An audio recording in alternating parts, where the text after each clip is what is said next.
નમસ્કાર વિદ્યાર્થી મિત્રો, ધ સ્માર્ટ લર્નર ચેનલમાં આપનું સ્વાગત છે. તો આજે આપણે જોવાના છીએ ધોરણ 10 ગુજરાતી સ્વાધ્યાય પોથીનું સોલ્યુશન. તેમાં પાઠ નંબર 24 ઘોડીની સ્વામી ભક્તિ લોકકથા છે. જોરાવરસિંહ જાદવ દ્વારા લખાયેલી એક લોકકથા છે. તો તેનું સંપૂર્ણ સોલ્યુશન જોવાના છીએ. સોલ્યુશન જોતા પહેલાં વિદ્યાર્થી મિત્રો, તમે ચેનલમાં નવા હો તો ચેનલને સબસ્ક્રાઈબ કરો અને તમારા મિત્રો સુધી આ વિડીયોને શેર કરો. તો ચલો, નીચેના દરેક પ્રશ્નોમાં એક વાક્ય ઉત્તર લખો. તો આંબા પટેલ સમજણા થયા પછી ત્યારથી એમને કયો શોખ વળગેલો? આંબા પટેલ સમજણા થયા ત્યારથી એમને ઘોડાનો શોખ વળગેલો.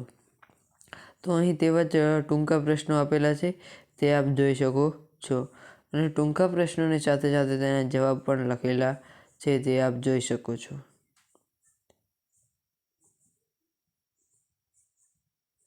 પછી શરૂ થાય છે કે નીચેના પ્રશ્નોના 3-4 વાક્યમાં ઉત્તર લખો. ઢેલ ઘોડીનું વર્ણન કરો. તો ઢેલ ઘોડી અસલ ઓલાદની જાતવાન વછેરી હતી. તે રૂપાળી હતી. તેના ચારેય પગને કપાળ ધોળેલા હતા. તેના કાનની ટીસ્યું બેવડ વળી જતી હતી. વછેરી જ્યારે ચમકતી ચાલે સોંસરી નીકળતી ત્યારે ગામના લોકો જોતા જ રહેતા. પછી છે કે વછેરીની રેવાળ વિશે નોંધ લખો.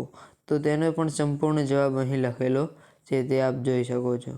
પછી છે ત્રીજો પ્રશ્ન કે આંબા પટેલને મણાર શા માટે જવું પડ્યું? તો તેનો પણ સંપૂર્ણ જવાબ લખેલો છે, તે આપ જોઈ શકો છો.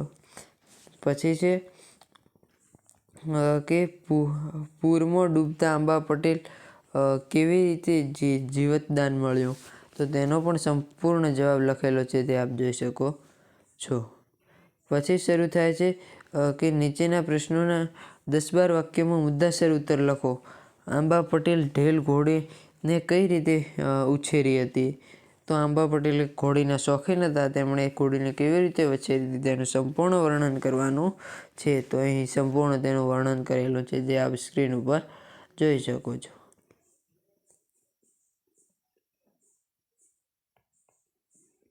પછી બીજો પ્રશ્ન છે કે ઢેલ ઘોડીની વફાદારી અને ખાનદાની વિગતો વર્ણવો. તો તેનો પણ સંપૂર્ણ જવાબ આપ સ્ક્રીન પર જોઈ શકો છો. પછી ચોથો પ્રશ્ન છે નીચેના યોગ્ય જોડકા જોડો. એક ઉક્તિ આપી છે એક ભાગમાં અને બીજા ભાગમાં પાત્ર આપ્યું છે. તો આ ઉક્તિ કયું પાત્ર બોલે છે?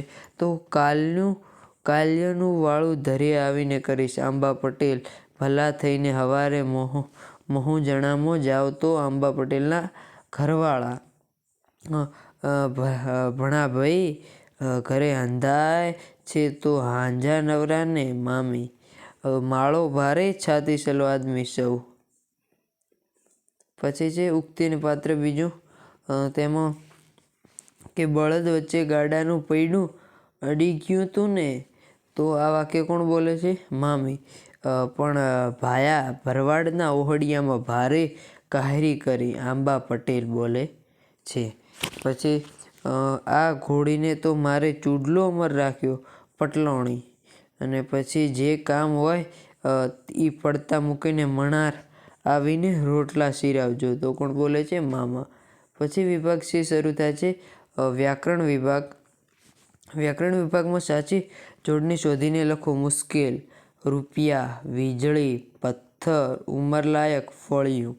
પછી છે સાચી સંધિ જોડો.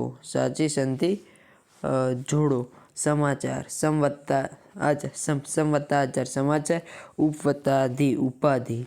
પછી સમાસ ઓળખાવો. કાણા ભટ્ટ કર્મધારય ગામ લોકો તત્પુરુષ મહામુસીબત કર્મધારય મધ્યમ પદલોપી પરગામ કર્મધારય સવાર સાંજ દ્વંદ્વ સમાસ થશે. પછી નીચેનામાં કયો પ્રત્યય રહેલો છે તે જણાવો. તો ચારેય પરપ્રત્યય, દીવડો પરપ્રત્યય, ઓળખાણ પરપ્રત્યય, પટલાણી પરપ્રત્યય, ડાળીઓ પરપ્રત્યય અને ઘડીભર પરપ્રત્યય. નીચેના શબ્દોના સમાનાર્થી શબ્દો આપો. માવજત તો સાર સંભાળ, સંધીવો તો સંદેશો, સંધાય તો બધા ને મજરો તો ઝાંખો. પછી છે નીચેના સંજ્ઞાઓનો પ્રકાર લખો. વછેરી જાતિવાચક, દૂધ દ્રવ્યવાચક, ભય ભાવવાચક, ક્ષેત્ર વ્યક્તિવાચક, બાજરો દ્રવ્યવાચક ને ઘી પણ દ્રવ્યવાચક થશે. પછી છે નીચેના વાક્યોમાં અલંકારનો પ્રકાર શોધીને લખો. આંબા પટેલે વછેરીનું જીવની જેમ જતન કરવા માંડ્યું. ઉપમા અલંકાર. આઈ શેતલ જાણે માથાના વાળ છૂટા મેલીને રમણે ના ચડી હોય તેમ એના પાણે ઘૂંઘવાટા મારે છે. તો ઉત્પ્રેક્ષ ત્રીજો અલંકાર છે ઉપમા, ચોથો ઉપમા અને પાંચમો અતિશયોક્તિ અલંકાર છે. પછી છે રૂઢિપ્રયોગનો અર્થ આપો. સાંબેલાની ધારે માથે મંડાવો. તો સાંબેલાની ધાર જેવો જાડીદાર પુષ્કળધાર વરસાદ વરસવો. જીવોની જેમ જતન કરવું, વહાલથી કે મનથી સંભાળ લેવી. પેટ દેવું, મનની વાત કહેવી. લીલા લહેર કરવી, મોજ મજા કરવી. મનનો ભાર હળવો કરવો, ચિંતા દૂર કરવી. એકના બે ન થવું, વાત પર મક્કમ રહેવું. છોકર રમત કરવી, બાળક જેવી અટ કરવી. બોર આંસુ સરી પડવા, બોર જેવા આંસુ સરી પડવા. પુષ્કળ રડવું, જીવતર દાન દેવા, કુરબાન થઈ જવું. પછી બે ઘોડે વાટ જોવી, આતુરતાથી વાટ જોવી. મન પાછું પડવું, કબૂલ ન થવું. પછી છે નીચેના શબ્દો સમૂહ માટે એક શબ્દ લખો. કાઠિયાવાડનો ભાવનગર આસપાસનો પ્રદેશ. ગોહિલવાડ માટીનું ભીંત કે ગરનાળું મકાન. તો ખોરડું સાંજ પછીનું ભોજન. વાળું ઘોડા બળદ વગેરે ખાવા માટે આપતું અનાજ. જોગાણ ઉછળે નહીં છતાં એવી ઘોડીની ચાલ. રેવાળ ઘેટા બકરાનો વાડો. જોક ઘોડેસવાર જેમ પગ રાખે તે કડો. પેગડું ઘોડાના જીન રૂ કે ઊનની ગાદી. દળી અને નવમું છે તંગ અને 10મું ગમાણ. પછી નીચેના શબ્દોનો અર્થ લખો. તો અહીં શબ્દોનો અર્થ લખવાનો છે. તો એ તેના શબ્દો આપેલા છે અને તેના જવાબ પણ લખેલા છે. પછી છે તળપદા શબ્દોનો શિષ્ટ રૂપ આપો. ગોતવું તો શોધવું, સવાર ચડવ તો સવાર. તેવા જ શબ્દો તળપદા આપેલા છે, તેના જવાબ પણ આપ જોઈ શકો છો. પછી છે વિશેષણ શોધીને લખો. તો વિશેષણમાં 50 સંખ્યાવાચક અને આડી શેત્રુંજી નદી પડતી હતી. તો આમાં શેત્રુંજી આડી એટલે કેવું થશે? સ્થાનવાચક. અહીં આડી આવશે સ્થાનવાચક આવશે. કાણા ભટ્ટ ગુણવાચક. જાતવાન ગુણવાચક. ભારે છાતી સલો તો ગુણવાચક. પછી જે નીચેનામાંથી ક્રિયા વિશેષણ શોધીને લખો. તો આજ સમયવાચક. ઘડી કાઢીને રીતિવાચક. બહુ માત્રાસૂચક. ભારે માત્રાસૂચક. આજ સમયવાચક. પછી જે નીચેના શબ્દોના ધ્વનિ ઘટકો છૂટા પાડો. ટીસ્યુ, ડુંગર અને પૈડું. તો તેના ધ્વનિ ઘટકો છૂટા પાડેલા છે. પછી છે કર્તરી અને કર્મણી રચના. કર્તરીમાં મામાએ મનનો ભાર હળવો કર્યો. કર્મણીમાં ઘોડીથી મહામુસીબતે કાઠ અવાયો. પછી ભાવે રચનામાં થશે કે ભાવે રચનામાં ઘોડીથી મહામુસીબતે કાંઠે અવાયો. પ્રેરકમાં એક દિવસ આંબા પટેલના મામાએ માણસ મોકલીને સંદેશો કહેવડાયો. પછી છે નીચેના વાક્યોની પ્રેરક વાક્ય રચના બનાવો. કે રૂપાળી વછેરી ચારેય પગને કપાળ ધોયેલા હતા.